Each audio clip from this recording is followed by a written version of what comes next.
अपने घर में बुरी तरह पिटाई करने वाले का पक्ष लेता हुआ खड़ा हो रहा है। दिल्ली में कोई भी यह सोच नहीं सकता था, क्योंकि जब इसी दिल्ली ने एक बहुत ही दर्द भरी, बहुत ही नृशंस एक घटना झेली थी, निर्भया कांड, तो उस निर्भया कांड में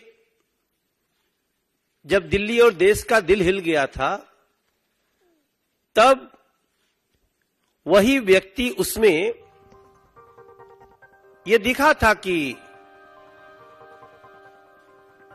वो महिला सुरक्षा के पक्ष में कुछ बातें कर रहे थे। और आज वही अरविंद केजरीवाल एक महिला को पीटने वाले को बचाने के लिए, उसको सजा न हो इसके लिए आज सड़कों पे प्रदर्शन कर रहे हैं। दिल्ली को जोर जोर से बुला रहे हैं, हालांकि आया तो कोई नहीं, क्योंकि मैं भी अभी उस तरफ से आ रहा था तो मैं देख रहा था कि ठीक है, कुछ मीडिया के ओवी बहन तो थे, मगर आदमी नहीं थे और न तो आने वाले हैं। अब एक बड़ा सवाल उठता है, दिल्ली जानना चाहती है, लोग जानना चाहते हैं कि उस दिन अरविंद केजरीवाल के राजमहल में, अपने घर में स्वाति मालीवाल के साथ हुआ क्या, ये जानना चाहते हैं। आज दिल्ली और दिल्ली के लोग जानना चाहते हैं कि अरविंद केजरीवाल स्वाति मालीवाल के मुद्दे पे क्यों नहीं बोल रहे हैं कुछ। वो सिर्फ उसके पक्ष में क्यों बोल रहे हैं जो पीटने का आरोपी है, उसके ऊपर एफआईआर हुई है, उसको सजा मिलनी चाहिए और सजा मिलेगी भी, ऐसा दिल्ली के लोग प्रयास कर रहे हैं। लेकिन स्वाति मालीवाल के मुद्दे पर कुछ नहीं बोल रहे हो अरविंद केजरीवाल।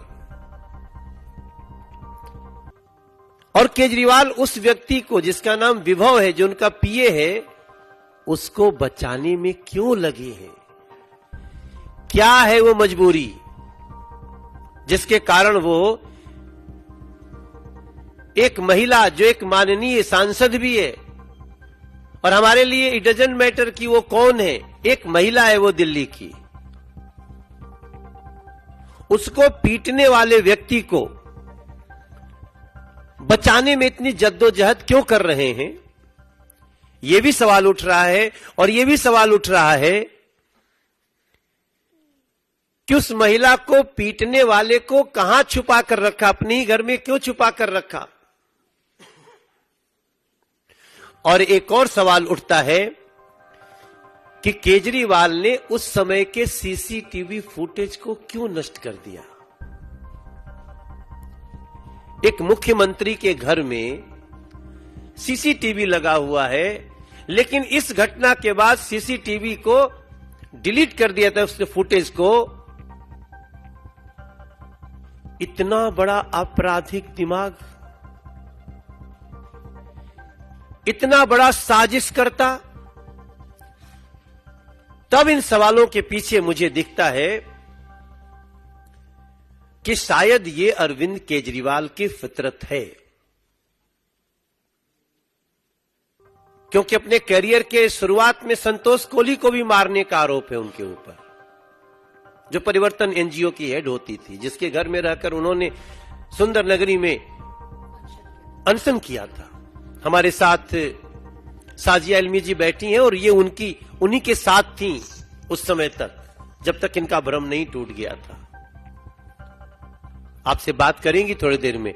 लेकिन ये सब कुछ सोचते हुए एक दिल्ली के सांसद के रूप में मेरा, और एक भारतीय जनता पार्टी के सदस्य के रूप में मेरा हृदय कांप जाता है कि ये कैसे, ये लोग कितनी घटिया सोच रखते हैं। अपनी महिला को पीटने वाले के पक्ष में प्रदर्शन। आज दिल्ली का हर वो व्यक्ति, हर वो बहन, हर वो मां, हर वो बेटी आश्चर्यचकित है, शॉक्ड है। ऐसे में हम समझते हैं कि अब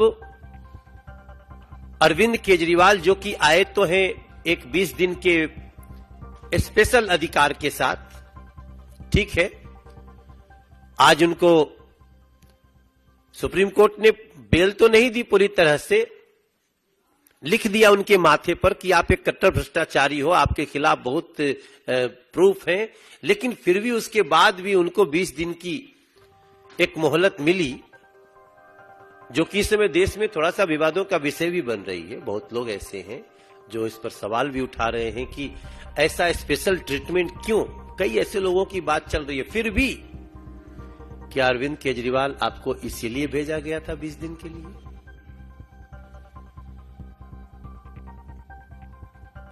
जो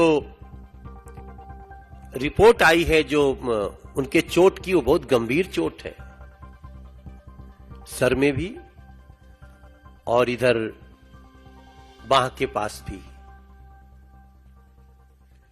हम आज इस प्रेस कॉन्फ्रेंस के मार्फत ये पूछना चाहते हैं कि हमारे इन 5 प्रश्नों का अरविंद केजरीवाल जवाब दें, क्योंकि अगर इसका जवाब नहीं मिला तो अरविंद केजरीवाल, आपका ये 20 दिन का आना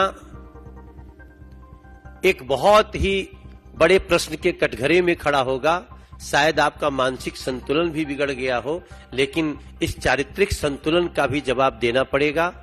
अगर आप ये वीडियो YouTube पर देख रहे हैं तो हमारे चैनल को सब्सक्राइब करें और बेल आइकन को दबाना ना भूलें। अगर आप Facebook पर ये वीडियो देख रहे हैं तो हमारे पेज को लाइक करें।